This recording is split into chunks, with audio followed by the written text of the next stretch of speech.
Hey everybody, it's Maria Willis from Card Bomb here. I'm so glad to have you joining me today because I'm going to be sharing a fun way to make a shaker card where the shaker pops off the front of your card. I'm going to be using the new stamps from Tonic Studios Heartfelt Corsage release, and I'm going to be using one of the two main floral stamps to make the card. So I'm going to start by using this stencil on my background. I'm going to first make all the pieces of my card, and then after we have all the pieces made, we're going to be assembling them. So I'm taking a white piece of cardstock and I'm taping it to the back of my stencil, and I'm going to use this marble statue ink to ink blend this background. Just double checking to make sure I like what I see. And now I'm going to wipe the ink off of my stencil so that I don't get any ink on my hands and ruin my card. Next, I'm going to carefully peel that paper off of the back. I'm lifting up that tape so that I don't tear my cardstock, and I'm going to just peel it off, pulling away from my card. Here's what that looks like, and here's a look at the stamp that we're going to be using. So we're going to use that main floral, and that's also great for using on envelopes. So we'll use it on a card, but it's also the perfect size to address envelopes. I've stamped that in my MISTI, and now we're going to cut it out with the coordinating dies. The dies overlap, so we'll have to do one die at a time. So I'm starting with the outer frame. I have it taped down so that it won't move as I run it through my die cutting machine. I've put it between the plates of my die cutting machine, and now I'm running it through. And here we go. We've got a perfect cut. It makes it so much easier than fussy cutting.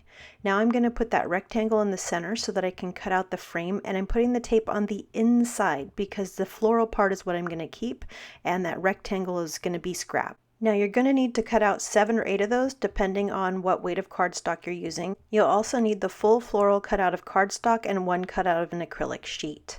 This is going to make the window sheet. Now, if you use the Tonic Studios acrylic, make sure you peel off the protective packaging so that you have a crystal clear window sheet.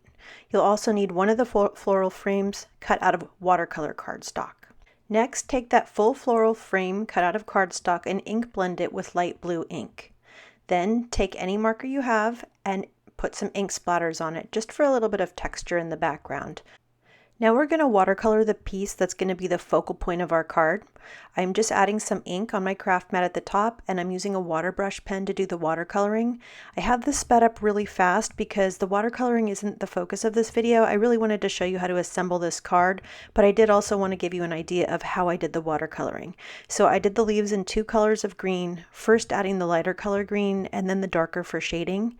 And now I'm going to do the flowers, and I'm going to do them in pinks, purples, and blues.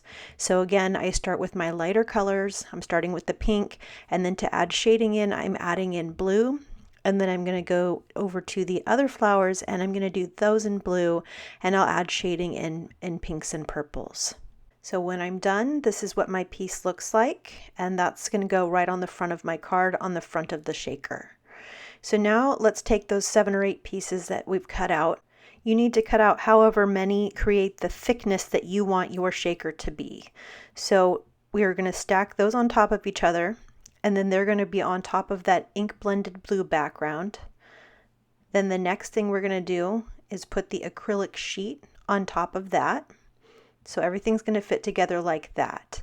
Now the guts are going to go in there and be trapped by that acrylic sheet, and then the watercolored floral will go right on the front, and that's how we're going to assemble this shaker.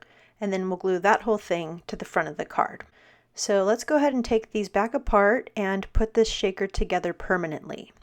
We're going to start with that blue background, and we're going to adhere all of the layers to it so that we have the depth of our shaker, and it'll be obviously in that floral frame with the hollow center.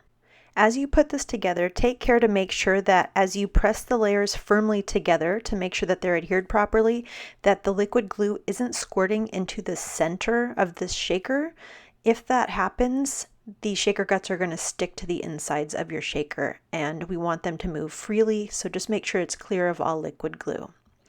Now I've just finished putting my top layer on, and I'm going to set that aside for a second and pay a little bit of attention to my card base. So I'm going to put that stenciled card face onto my card blank just using a liquid adhesive and press it down firmly to make sure that it's sticking.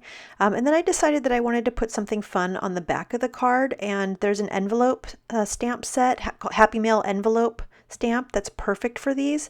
So I'm just making this say handmade just for you, act impressed, which I think is kind of funny. So back to the shaker. I'm going to use that anti-static powder tool to hit the inside of the shaker just to make sure that there's no liquid adhesive in there that's sticky.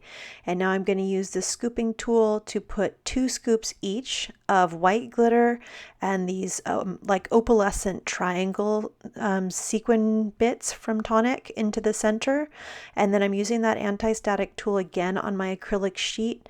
And now I'm just going to glue that down using liquid adhesive. You could also use tape runner, or you could have used an adhesive sheet when you cut out the topmost layer of the floral dies.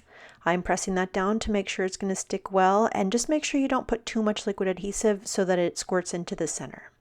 Now we're ready to put that top floral layer onto the card, and again I'm just doing that with my liquid adhesive. I'm going to press it down firmly and then make sure that it's aligned with all of the other layers of this floral die cut. Now that's it for our shaker, the shaker portion of this card, and now we just have to put the rest of the card together.